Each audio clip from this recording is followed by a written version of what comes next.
મહીસાગર જિલ્લામાં ઉત્તરાયણ પર્વ નિમિત્તે પતંગની દોરીથી થતા અકસ્માતો રોકવા માટે પોલીસે ખાસ સુરક્ષા અભિયાન હાથ ધર્યું છે। લુણાવાડામાં એસપી સફીન હસનની ઉપસ્થિતિમાં વાહન ચાલકોને નિઃશુલ્ક સેફટી ગાર્ડ વિતરણ કરવામાં આવ્યા હતા।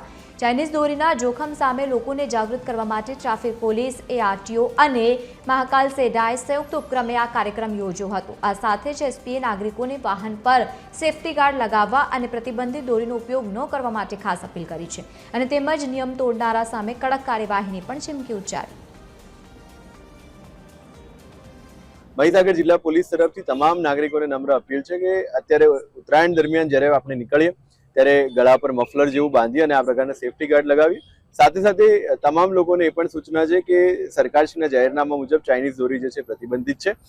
જો કોઈ પણ વ્યક્તિ આ પ્રકારની ચાઇનીઝ દોરીનું વેચાણ કરતો હોય અથવા તો પોતે યુઝ કરતો હોય તો તાત્કાલિક જે છે એ પોલીસના ધ્યાને લાવશો, જેથી કરીને એના વિરુદ્ધમાં જાહેરનામા ભંગની કાર્યવાહી પણ કરવામાં આવશે। સાથે મળી અને તહેવારને મનાવીએ, પણ સાથે સાથે તમામની પશુ પક્ષી સહિત માનવની સુરક્ષાને પણ ધ્યાનમાં રાખીએ અને એ પ્રમાણે તહેવારની ઉજવણી કરીએ એવો મહીસાગર જિલ્લા પોલીસ તરફથી તમામને નમ્ર અપીલ છે।